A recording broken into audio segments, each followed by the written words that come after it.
नमस्कार दोस्तों भारत की जो एडिबल ऑयल इंडस्ट्री है वो अभी थोड़ी संकट में है। गुहार कर रही है सरकार से ताकि जो नेपाल से इंपोर्ट भर भर के आ रहा है उसको रोका जाए। देखिए, एडिबल ऑयल की जब मैं बात करता हूं तो जो हम अपने खाने में यूज करते हैं, या आप देख सकते हो खबर, edible oil unit see curbs on imports from Nepal. इसको डिटेल से समझेंगे कि आखिरकार मामला क्या है, क्योंकि भारत भी ऑयल इंपोर्ट कराता है, क्रूड ऑयल नहीं, एडिबल ऑयल, और नेपाल भी एडिबल ऑयल इंपोर्ट कराता है। तो यहाँ पर हो क्या रहा है, भारत में जो रिफाइनिंग इंडस्ट्री है वो क्या एक बड़े खतरे में आ जाएगी, नेपाल ऐसा क्या कर रहा है, वहां पर टैक्स कितना है, वो सब कुछ मैं आपको बताऊंगा। चलिए आगे बढ़ते हैं, लेकिन उससे पहले आप सबको बता दूं, आप में से जो भी लोग यूपीएससी की तैयारी कर रहे हैं आप स्टडी आईक्यू के साथ जुड़ सकते हैं, क्योंकि हमारा जो नया बैच है 27 जुलाई से स्टार्ट हो रहा है। एक ऐसा बैच जिसके अंदर प्रीलिम से लेकर इंटरव्यू तक की पूरी तैयारी हम कराते हैं, mentorship, test series, revision, in fact 18 books का पूरा सेट आपके घर पर भेज दिया जाता है। अगर आप इसको ज्वाइन करना चाहते हैं, यूज करिए कोड अंकित लाइव मैक्सिमम डिस्काउंट के लिए। और कोई भी अगर आपको डाउट है, प्रॉब्लम है बैच को लेकर, इस फोन नंबर पर कॉल कर सकते हैं। तो चलिए शुरुआत करते हैं। सबसे पहले ये देखते हैं कि हुआ क्या है। देखिए, रिसेंटली ये देखने को मिला है कि भारत के अंदर जो रिफाइंड एडिबल ऑयल है वो नेपाल से भरपूर मात्रा में आ रहा है, क्योंकि वो ड्यूटी फ्री है। नेपाल से जो भी रिफाइंड एडिबल ऑयल इंपोर्ट होता है भारत के अंदर, उस पर सरकार कोई भी कस्टम ड्यूटी नहीं लगाती है। उसका कारण भी मैं आपको आगे बताऊंगा, और यही सबसे बड़ा सरदर्द का कारण बन गया है। देखिए, भारत में जो वेजिटेबल ऑयल प्रोड्यूसर्स एसोसिएशन है, आईवीपीए, उन्होंने अर्ज किया है सरकार से, भारत सरकार से, कि जो अभी करंट पॉलिसी चल रही है आप इसको प्लीज रिव्यू करिए, क्योंकि इसकी वजह से जो डोमेस्टिक रिफाइनर्स हैं उनको काफी नुकसान हो रहा है। सिर्फ वही नहीं, जो ऑयल सीड फार्मर्स हैं, गवर्नमेंट का रेवेन्यू 2500 करोड़ रुपए बताया जा रहा है सरकार का, हर साल लॉस हो रहा है। और कहीं ना कहीं भारत की जो long term edible oil security है वो खतरे में आ जाएगी। इनफैक्ट मैं आपको बताऊं तो हमने नेपाल से 2023 में 47,000 टन जो एडिबल ऑयल है वो इंपोर्ट किया था, लेकिन 2025 में 8 लाख टन से भी ज्यादा हमने इंपोर्ट किया। मतलब ये 17 फोल्ड इंक्रीज आपको देखने को मिलेगा, 17 गुना। और इस साल आप देखोगे ना, अभी ये 5 महीना जो गया है ये फाइनेंशियल ईयर का 2026 में, इसमें ऑलरेडी लगभग 3 लाख टन के आसपास हमने इंपोर्ट कराया हुआ है। तो इसी से आप समझ सकते हैं कि यहां पर कितना ज्यादा इंपोर्ट जो है आता जा रहा है। अच्छा, भारत की जो ऑयल एडिबल ऑयल सेक्टर है उसको समझिए। भारत आप देखोगे तो दुनिया का largest importer of edible oil है। हर साल आपको पता है हम कितना कंज्यूम करते हैं, जो खाने वगैरह में यूज करते हैं ऑयल, 24 to 25 मिलियन टन। लेकिन भारत के अंदर प्रोडक्शन कितना होता है, हार्डली 40% का ही। तो जाहिर सी बात है 60% कहां से मंगाएंगे, बाहर से मंगाएंगे। और कौन कौन से एडिबल ऑयल ज्यादातर भारत में इस्तेमाल होते हैं, palm oil, soybean, sunflower, mustard, groundnut, rice bran और कॉटन सीड ऑयल। अच्छा, हम कौन से देशों से इंपोर्ट कराते हैं? अगर हम पाम ऑयल की बात करें तो जो मेजर सप्लायर है वो इंडोनेशिया और मलेशिया है। सोयाबीन में अगर आप देखोगे तो अर्जेंटीना, ब्राजील से आता है। सनफ्लावर ऑयल रशिया और यूक्रेन से आता है। तो भारत एक प्रकार से स्ट्रक्चरली डिपेंडेंट है इन देशों के ऊपर, ताकि भारत में ऑयल कंज्यूम किया जा सके। अच्छा, भारत का ज्यादातर जो ऑयल अगर आप देखो, जो मैं आपसे बात कर रहा हूं ना एडिबल ऑयल की, वो हम क्रूड मंगाते हैं, क्रूड के फॉर्म में। देखो, क्रूड का फॉर्म मतलब कच्चा तेल, ठीक है।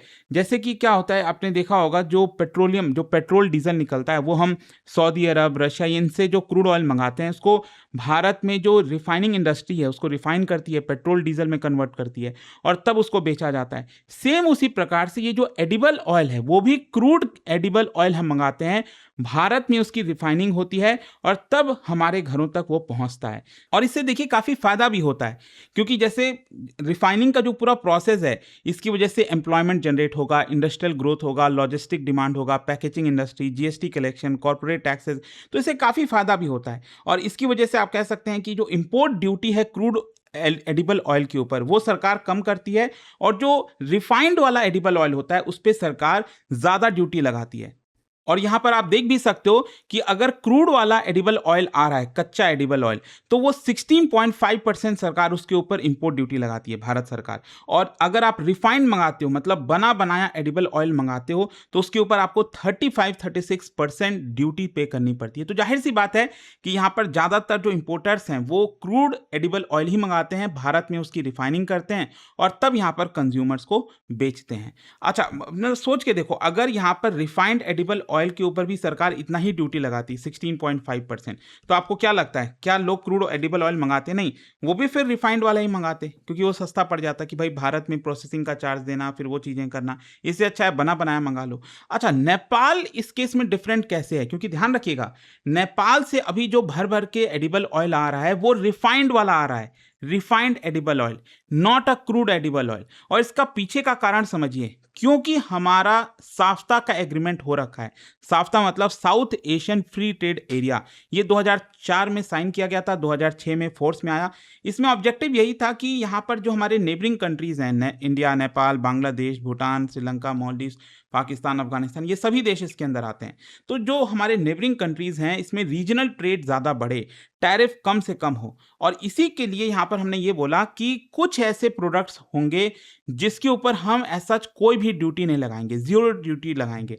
और उसी में ये भी आता है, रिफाइंड एडिबल ऑयल के ऊपर भारत सरकार नेपाल से कोई भी ड्यूटी नहीं लगाती है, अगर वहां से कोई भी रिफाइंड एडिबल ऑयल आता है। और यही सबसे बड़ा कारण है। देखिए, क्वेश्चन ये भी है कि क्या नेपाल प्रोड्यूस करता है एडिबल ऑयल को? बिल्कुल भी नहीं। नेपाल अगर आप देखोगे बहुत ही लिमिटेड प्रोडक्शन है पाम ऑयल का, सोयाबीन का, सनफ्लावर का। इंस्टेड नेपाल भी क्या करता है, इंपोर्ट करता है इंडोनेशिया से, मलेशिया से, अर्जेंटीना और ब्राजील से, जैसे भारत इंपोर्ट करता है।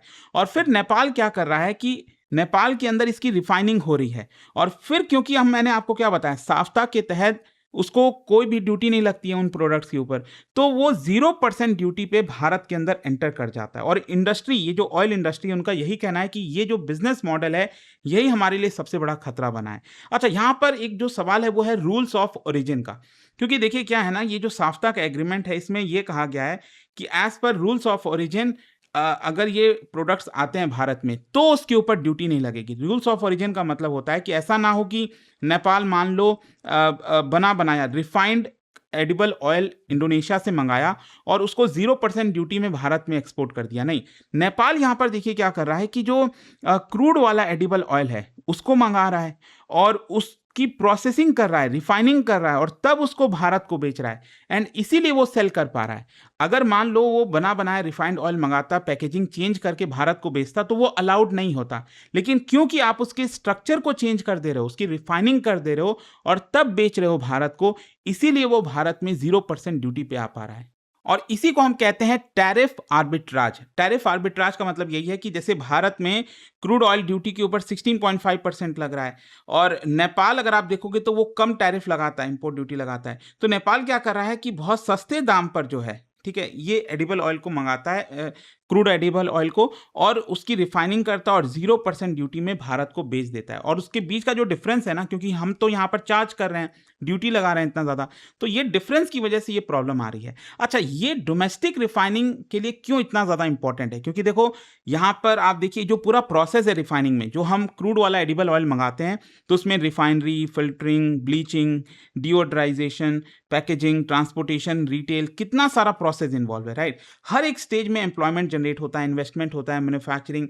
तो यहाँ पर रिफाइनिंग अगर भारत के बाहर ही शिफ्ट हो जाएगी तो उस पूरे इंडस्ट्री को लॉस होगा। और इसीलिए जो इंडस्ट्री है वो सरकार से गुहार कर रही है। इनफैक्ट सरकार के रेवेन्यू पर भी असर पड़ता है। जैसे अगर बाहर से ही डायरेक्टली आ जा रहा है तो सरकार को कोई बेनिफिट थोड़ी होगा। अगर मान लो इसकी रिफाइनिंग भारत में होती तो सरकार इस पे जीएसटी वगैरह कलेक्ट करती, कस्टम ड्यूटी आता, बहुत कुछ हो सकता था। तो यहाँ पर सरकार को भी हर साल 2000 से 2500 करोड़ का नुकसान हो रहा है। सरकार ही नहीं, इनफैक्ट फार्मर्स को भी नुकसान होगा।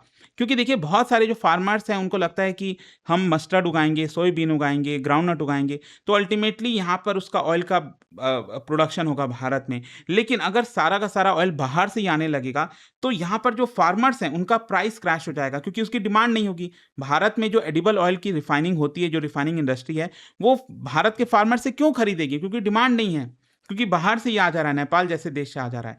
तो यहाँ पर फार्मर्स को नुकसान होगा, स्पेशली मध्य प्रदेश, महाराष्ट्र, राजस्थान, ये मेजर सोयाबीन और मस्टर्ड के प्रोड्यूसर्स हैं, तो ये नुकसान हो सकता है। इसका in fact connection national mission on edible oil के साथ भी है, क्योंकि भारत कोशिश कर रहा है कि हम आत्मनिर्भर बने एडिबल ऑयल के केस में। इतना ज़्यादा इंपोर्ट हम कराते हैं, पाम ऑयल हो गया, इतनी सारी चीज़ें हो गई, इसीलिए हमने ये national mission on edible oil चलाया। लेकिन इसी तरह से अगर डायरेक्टली हम इंपोर्ट करेंगे तो ये तो हमारा लॉन्ग टर्म का जो विजन है वो भी कमज़ोर पड़ेगा।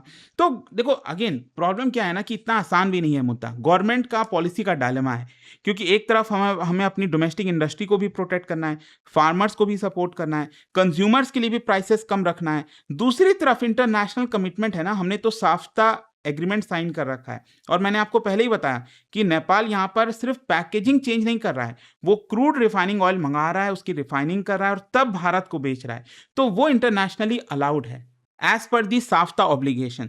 तो यहाँ पर भारत और नेपाल के रिलेशंस भी आ जाते हैं। अगर मान लो अचानक से भारत बोल देगा कि नहीं हम तो ये नहीं खरीदेंगे, इसके ऊपर बैन लगाएंगे, तो ये जो ट्रीटी हुई है, ये जो ऑब्लिगेशन है, उसमें प्रॉब्लम आएगी। तो बहुत बड़ा डायलेमा हो गया। इनफैक्ट ये कोई पहली बार नहीं हो रहा है। इनफैक्ट मैं आपको बताऊं तो यहाँ पर 2021 में भी ऐसा इसके पहले केस आया था। उस समय भी अचानक से ये देखने को मिला था कि नेपाल से जो रिफाइंड एडिबल ऑयल है वो भारत में ज़्यादा एंटर कर रहा है। इसमें सरकार ने क्या किया कि जो टैरिफ डिफरेंशियल है उसको कम कर दिया। मतलब जो इंपोर्ट ड्यूटी हम लगा रहे थे बाकी देशों से, जो हम क्रूड एडिबल ऑयल मंगाते हैं, उसके ऊपर इंपोर्ट ड्यूटी कम कर दी। तो यहाँ पर नेपाल और हमारे बीच में जो रेट का डिफरेंस है वो काफ़ी कम हो गया था, जिसकी वजह से ये बेनिफिशियल हुआ और नेपाल से जो इंपोर्ट हम करा रहे थे वो रुक गया।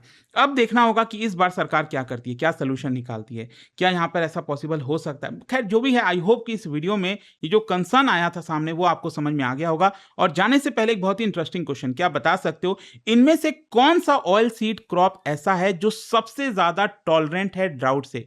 सूखा पड़ भी जाए तो भी ये क्रॉप खराब नहीं होता है। कौन सा यहाँ पर है? सनफ्लावर, मस्टर्ड, सीसम या फिर सोयाबीन? इसका राइट आंसर आप सब जानते हैं, मेरे इंस्टाग्राम पर तो मिलेगा ही, वहां पर अगर आप नहीं हो कोई बात नहीं, टेलीग्राम से ले सकते हैं इसका सही उत्तर। और दोस्तों जैसा मैंने आपको बताया, अगर आप यूपीएससी की तैयारी कर रहे हैं, कोई भी बैच चाहते हैं, 2027, 28, 29 किसी भी साल की प्रिपरेशन कर रहे हो, तो आप स्टडी IQ पर जो नया बैच स्टार्ट हो रहा है 27 जुलाई से, उसको चूज कर सकते हैं। इसके अंदर हर एक चीज आपको मिलती है। यहाँ पर अगर आपको कोई डाउट है, प्रॉब्लम है बैच को लेकर, इस फोन नंबर पर कॉल करिए, यूज करिए कोड अंकित लाइव मैक्सिमम डिस्काउंट के लिए।